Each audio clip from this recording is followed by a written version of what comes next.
PM Kisan Samman Nidhi অর্থাৎ প্রধানমন্ত্রী কিষাণ সম্মান নিধি প্রকল্পে আপনি আবেদন করেছিলেন এবং আপনার আবেদনটি অ্যাপ্রুভ হয়নি বা আপনার আবেদনটি রিজেক্ট করে দেওয়া হয়েছে, সেই ক্ষেত্রে আপনি এই পিএম কিষাণের কোনো টাকা পাচ্ছেন না বা কোনো কিস্তি পাচ্ছেন না। এবার আপনি যদি পিএম কিষাণ প্রকল্পে আবেদন করে থাকেন এবং আপনার আবেদন যদি রিজেক্ট হয়ে থাকে, তাহলে কি কারণে আপনার আবেদনটি রিজেক্ট হয়েছে সেটি আপনি আপডেট করতে পারবেন, অর্থাৎ আপনার যে কারণে আবেদনটি রিজেক্ট করা হয়েছে সেটি আপনি আপডেট করতে পারবেন বা সেটি আপনি এডিট করতে পারবেন। তো আজকের এই ভিডিওতে আমি আপনাদের স্টেপ বাই স্টেপ দেখিয়ে দেবো কিভাবে আপনারা পিএম কিষাণ প্রকল্পের যে আবেদন রয়েছে সেটি আপনারা এডিট করবেন বা সেটি আপনারা আপডেট করবেন। তাই ভিডিওটি স্কিপ না করে প্রথম থেকে শেষ অবধি দেখবেন। পাশাপাশি চ্যানেলে নতুন হলে অবশ্যই চ্যানেলটিকে সাবস্ক্রাইব করে পাশে থাকা বেল আইকনটি ক্লিক করে রাখবেন পরবর্তীতে এইরকম তথ্যমূলক ভিডিও পেতে। তো বেশি কথা না বলে চলুন ভিডিওটি শুরু করা যাক। তার জন্য আপনাদের পিএম কিষাণ সম্মান নিধি প্রকল্পের যে অফিসিয়াল ওয়েবসাইট রয়েছে বা অফিসিয়াল পোর্টাল রয়েছে সেই পোর্টালে চলে আসতে হবে বা সেই ওয়েবসাইটে চলে আসতে হবে। এই ওয়েবসাইটে আসার জন্য আপনারা গুগল সার্চ বারে পিএম কিষাণ লিখে সার্চ করে দিলেই প্রথমে যে লিঙ্কটি পাবেন pmkishan.gov.in, এই লিঙ্কটিতে আপনাদের ক্লিক করে দিতে হবে। ক্লিক করে দিলেই আপনারা এই ওয়েবসাইটে চলে আসতে পারবেন বা এই পোর্টালটিতে চলে আসতে পারবেন। এবং তাও যদি আপনাদের এই ওয়েবসাইটে আসতে অসুবিধা হয়, আমি এই ভিডিও ডিসক্রিপশন বক্সে এই ওয়েবসাইটটির লিঙ্ক দিয়ে রাখবো, আপনারা সেখান থেকে ডাইরেক্ট বা সরাসরি ক্লিক করে এই ওয়েবসাইটে চলে আসতে পারবেন। এরপর আপনারা স্ক্রল করে নিচে যাবেন। স্ক্রল করে নিচে আসার পর আপনারা এখানে অনেকগুলি অপশন পেয়ে যাবেন। এর মধ্যে আপনারা 3 নম্বরে একটি অপশন দেখতে পাচ্ছেন, এডিট আপডেট সেলফ রেজিস্ট্রেশন। এই অপশনটিতে আপনাদের ক্লিক করতে হবে। ক্লিক করে দেওয়ার পর আপনাদের সামনে এইরকম একটি ইন্টারফেস চলে আসবে। এরপর এখানে বলা হয়েছে updation of self registered farmers, অর্থাৎ যারা রেজিস্টার্ড রয়েছেন তারা কিন্তু এডিট করতে পারবেন বা তারা আপডেট করতে পারবেন। এরপর এখানে আধার নাম্বারটি বসিয়ে দিতে হবে, অর্থাৎ যে কৃষকের আবেদন আপনি এডিট করতে চাইছেন বা আপডেট করতে চাইছেন তার আধার কার্ডের নাম্বারটি আপনাকে এখানে পুট করতে হবে। আধার কার্ডের নাম্বারটি পুট করে দেওয়ার পর আপনারা এখানে দেখতে পাচ্ছেন একটি ক্যাপচা কোড দেওয়া রয়েছে। এই ক্যাপচা কোডটি আপনাদের এই বক্সটিতে পুট করে দিতে হবে। পুট করে দেওয়ার পর আপনারা এখানে দেখতে পাচ্ছেন সার্চ, এই সার্চ অপশনে আপনাদের ক্লিক করে দিতে হবে। এবং যদি আপনাদের এই ক্যাপচার কোডটি বুঝতে অসুবিধা হয় তাহলে আপনারা দেখতে পাচ্ছেন এখানে একটি রিফ্রেশর অপশন দেওয়া রয়েছে। এই রিফ্রেশর অপশনে ক্লিক করে আপনারা ক্যাপচার কোডটি পরিবর্তন করে নিতে পারবেন। তো চলুন এবার আমি আমার আধার নাম্বারটি বসিয়ে দেবো এবং ক্যাপচার কোডটি বসিয়ে দিব। আধার নাম্বার এবং ক্যাপচার কোডটি বসিয়ে দিলাম। এরপর সার্চ অপশনে ক্লিক করে দিব। সার্চ অপশনে ক্লিক করে দেওয়ার পর আপনাদের সামনে এইরকম একটি ইন্টারফেস চলে আসবে। এরপর এখানে ফার্মার নাম বা কৃষকের নাম আপনারা দেখতে পারবেন, কৃষকের বাবার নাম দেখতে পারবেন এবং এখানে হোম অ্যাড্রেস অর্থাৎ কৃষকের যে অ্যাড্রেস সেই অ্যাড্রেসটি আপনারা এখানে দেখতে পাবেন। এরপর এখানে স্টেটের নাম দেখতে পারবেন এবং যে মোবাইল নাম্বার দিয়ে রেজিস্টার্ড হয়েছিল সেই মোবাইল নাম্বারটি আপনি এখানে দেখতে পারবেন। এখানে যেহেতু এই আবেদনটির ক্ষেত্রে অ্যাপ্রুভ করা হয়নি বা এই আবেদনটি পেন্ডিং এ রয়েছে বা রিজেক্ট করা হয়েছে, সেই ক্ষেত্রে এখানে ফার্মার আইডিটি দেওয়া নেই। এবং এরপরে আপনারা দেখতে পাচ্ছেন অ্যাকশন এবং এখানে আপনারা দেখতে পাচ্ছেন এডিট। এই এডিট অপশনে আপনাদের ক্লিক করতে হবে। এডিট অপশনে ক্লিক করে দেওয়ার পর আপনাদের সামনে এরকম দুইটি অপশন চলে আসবে। এখানে আপনার স্টেটের নাম চলে আসবে এবং এখানে আপনার রেজিস্টার্ড মোবাইল নাম্বারটি চলে আসবে। এরপর এই গেট ওটিপিতে আপনাদের ক্লিক করতে হবে।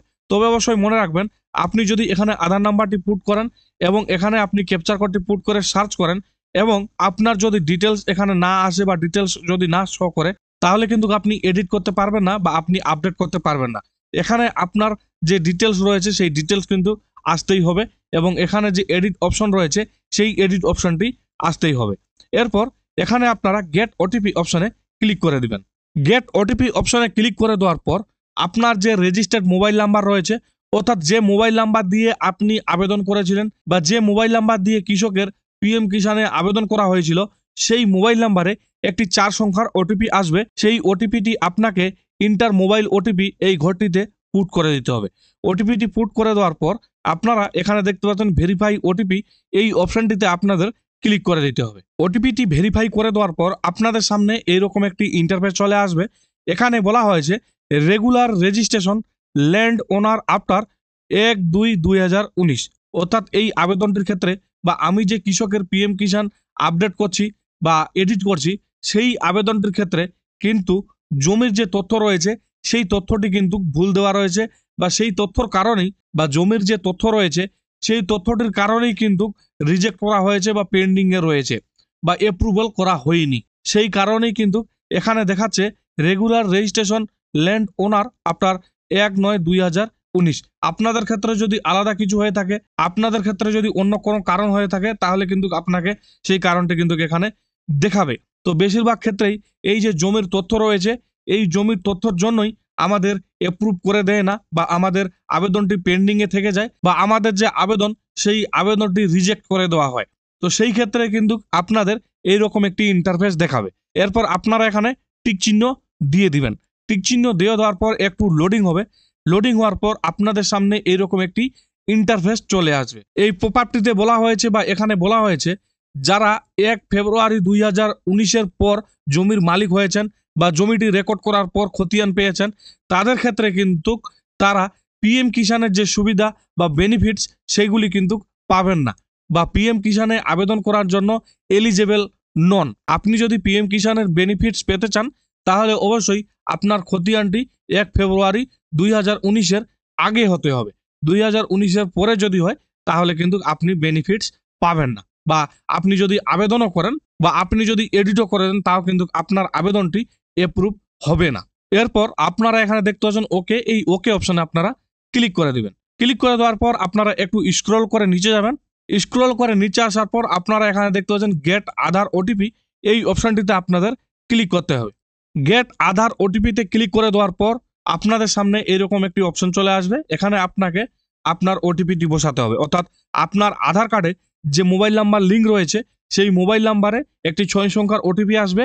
সেই ওটিপিটি আপনাকে এখানে পুট করতে হবে, এবং যদি ওটিপিটি এক্সপায়ার হয়ে যায় বা ওটিপি না আসে কোনো নেটওয়ার্কের কারণে, সেই ক্ষেত্রে আপনারা এখানে দেখতে পাচ্ছেন রিসেন্ট ওটিপি, এই অপশনটিতে আপনারা ক্লিক করে আবারও ওটিপি নিতে পারবেন আপনাদের আধার কার্ডে রেজিস্টার্ড মোবাইল নাম্বারে। তো এবার আমরা ওটিপিটি বসিয়ে দেবো। ওটিপিটি বসিয়ে দেওয়ার পর আপনারা এখানে দেখতে পাচ্ছেন প্লিজ গিভ ইউর কনসেন্ট, এই অপশনটিতে আপনাদের ক্লিক করতে হবে। ক্লিক করে দেওয়ার পর আপনাদের সামনে এরকম একটি ইন্টারফেস চলে আসবে। এখানে কিছু কনসেন্ট দেওয়া রয়েছে, এগুলি আপনারা পড়ে নিতে পারেন। এরপর স্ক্রল করে নিচে যাবেন। স্ক্রল করে নিচে আসার পর এখানে আপনারা দেখতে পাচ্ছেন একটি চেকবক্স দেওয়া রয়েছে, এখানে আপনারা ক্লিক করে দেবেন। ক্লিক করে দেওয়ার পর কনফার্ম অপশনে ক্লিক করে দিবেন। কনফার্ম অপশনে ক্লিক করে দেওয়ার পর আপনারা এখানে দেখতে পাচ্ছেন আধার অথেন্টিকেশন, এই অপশনটিতে আপনাদের ক্লিক করতে হবে।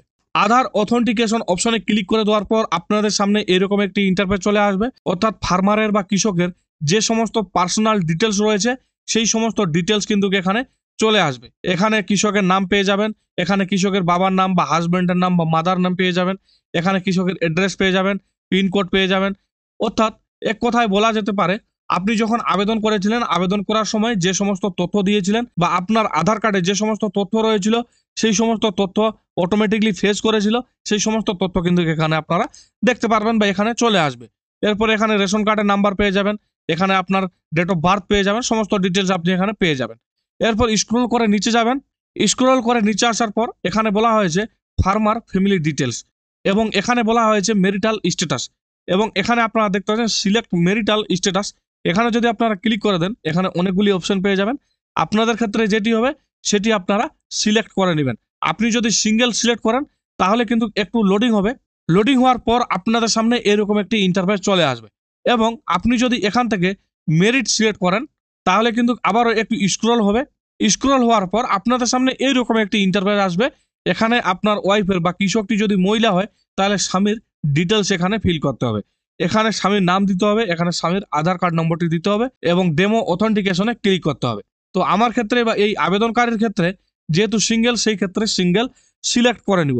আপনাদের ক্ষেত্রে যদি মেরিট হয় বা ডিভোর্স হয় বা সেপারেটেড হয়, তাহলে আপনারা সেটি সিলেক্ট করে নেবেন। আমার ক্ষেত্রে যেহেতু সিঙ্গেল, সেই ক্ষেত্রে আমি সিঙ্গেল সিলেক্ট করে নিলাম। এরপর স্ক্রল করে নিচে যাব। স্ক্রল করে নিচে আসার পর আপনি যে সমস্ত তথ্য দিয়েছিলেন আবেদন করার সময়, বা আপনার জমির যে সমস্ত তথ্য আপনি দিয়েছিলেন আবেদন করার সময়, সেই সমস্ত তথ্য কিন্তু এখানে চলে আসবে বা আপনারা এখানে দেখতে পারবেন। যেমন এখানে আপনি খতিয়ান নাম্বার দেখতে পারবেন, এখানে আপনি আপনার জমির যে এরিয়া রয়েছে, সেই এরিয়াটি আপনি কতখানি দিয়েছিলেন সেটি দেখতে পারবেন। এখানে আপনার জমিটি ট্রান্সফারের যে ডিটেলস, সেটি আপনারা দেখতে পারবেন, যে আপনার জমিটি কিনা নাকি আপনার জমিটি দানপত্র, সেটি আপনারা দেখতে পারবেন। এবং এখানে আপনি দেখতে পারবেন আপনার জমিটি কত তারিখে রেকর্ড হয়েছিল বা কত তারিখে আপনার জমিটি ভেস্টিং হয়েছিল, সেটি আপনারা এখানে দেখতে পারবেন। এরপর এখানে আপনারা অনেকগুলি তথ্য দেখতে পারবেন।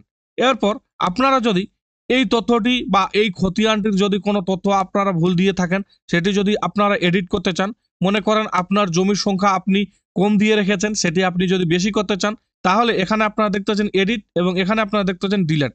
এখানে আপনি এডিট অপশনে ক্লিক করে এডিট করতে পারবেন এবং যদি আপনি ডিলিট করতে চান তাহলে আপনি ডিলিট অপশনে ক্লিক করে ডিলিট করে দিতে পারবেন। সেইভাবে একই আপনারা এখানে দেখতে পাচ্ছেন এডিট এবং ডিলিট। আপনাদের ক্ষেত্রে যদি এখানে কোনো আপনি পরিবর্তন করতে চান তাহলে এডিট অপশনে ক্লিক করবেন এবং আপনি যদি একেবারেই এই খতিয়ানটি যদি ডিলিট করতে চান তাহলে ডিলিট অপশনে ক্লিক করে খতিয়ানটি ডিলিট করে দিতে পারবেন। এবং ডিলিট করে দেওয়ার পর আপনি যদি আবারও নতুন কোনো খতিয়ান অ্যাড করতে চান বা নতুন কোনো তথ্য দিতে চান তাহলে আপনারা এখানে দেখতে পাচ্ছেন অ্যাড, এই অপশনটিতে আপনাদের ক্লিক করতে হবে।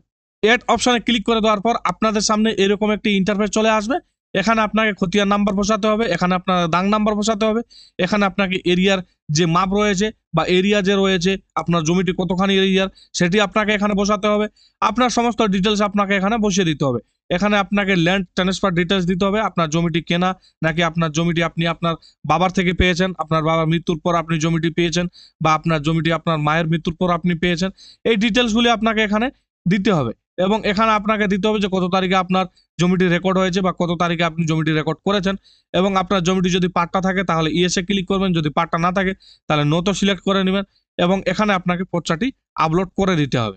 তো আমার ক্ষেত্রে যেহেতু আমি এড করব না, সেই ক্ষেত্রে আমি এড করছি না, আমি জাস্ট আপনাদের দেখিয়ে দিলাম। এরপর আপনারা এখানে দেখতে পাচ্ছেন আপলোড ল্যান্ড ডকুমেন্ট এবং এখানে আপনারা দেখতে পাচ্ছেন ম্যাক্সিমাম সাইজ 200 কেবি। অর্থাৎ এখানে আপনাকে আপনার পর্চাটি আপলোড করতে হবে। আপনার পর্চাটি যদি 2টি পেজ হয় বা আপনার খতিয়ানের যে পেজ রয়েছে সেটি যদি 3টি পেজ হয় তাহলে আপনাকে সেটি একটি পিডিএফ এ করে আপনাকে 200 কেবির মধ্যেই আপলোড করতে হবে। এখানে আপনি শুধু পিডিএফ আপলোড করতে পারবেন। এখানে যেহেতু বলে দেওয়া রয়েছে পিডিএফ অনলি এবং এখানে আপনাকে 200 কেবির মধ্যে পিডিএফটি আপলোড করতে হবে। পিডিএফটি আপলোড করার জন্য এখানে আপনারা চুজ ফাইলে ক্লিক করে দেবেন। চুজ ফাইলে ক্লিক করে দেওয়ার পর আপলোড অ্যান্ড ডকুমেন্ট এই অপশনটিতে আপনাদের ক্লিক করে দিতে হবে। তো চলুন আমি পর্চাটি আপলোড করে দিচ্ছি। আপলোড করার জন্য চুজ ফাইলে ক্লিক করে দেবো। চুজ ফাইলে ক্লিক করে দেওয়ার পর আমার যে ফাইল লোকেশন সেটি ওপেন হয়ে যাবে। এখান থেকে আমি আমার যে পিডিএফ সেটি ওপেন করে নিব। ওপেন করে দিলাম। এরপর ফাইলটি এখানে চলে আসলো। আপলোড ল্যান্ড ডকুমেন্ট এখানে ক্লিক করে দিলাম। এরপর আপনারা এখানে দেখতে পাচ্ছেন ডিক্লারেশন, এই ডিক্লারেশন অপশন আপনাদের ক্লিক করতে হবে। ক্লিক করে দেওয়ার পর আপনারা একটু স্ক্রল করে নিচে যাবেন, এরকম একটি ইন্টারফেস চলে আসবে। এখানে কিছু কনসেন্ট পেয়ে যাবেন বা ডিক্লারেশন পেয়ে যাবেন এবং এখানে আপনারা একটি চেকবক্স দেখতে পাচ্ছেন, এই চেকবক্স অপশনে আপনাদের ক্লিক করে দিতে হবে বা টিক চিহ্ন দিতে হবে। এরপর আপনারা কনফার্ম অপশনে ক্লিক করে দেবেন। কনফার্ম অপশনে ক্লিক করে দেওয়ার পর সাবমিট অপশন চলে আসবে। সেই সাবমিট অপশনে ক্লিক করে দিলে আপনার আবেদনটি এডিট হয়ে যাবে বা আপডেট হয়ে যাবে। তো আমি এই আবেদনটি সাবমিট করছি না, আমি শুধু আপনাদের দেখানোর জন্য যে কিভাবে কি করতে হবে বা কিভাবে আপনারা আপডেট করবেন বা কিভাবে আপনারা এডিট করবেন সেটি দেখানোর জন্য আমি একজনের আবেদনটি এখানে লগ করেছি এবং লগ করার পর আপনাদের আমি দেখিয়ে দিলাম। তো এইভাবে আপনারা আপনাদের পিএম কিষাণ বা প্রধানমন্ত্রী কিষাণ সম্মান নিধি প্রকল্পের যে আবেদন রয়েছে সেই আবেদনটি যদি রিজেক্ট হয়ে থাকে বা সেই আবেদনটি যদি পেন্ডিং হয়ে থাকে তাহলে আপনারা এইভাবে আপডেট করতে পারবেন বা এডিট করতে পারবেন।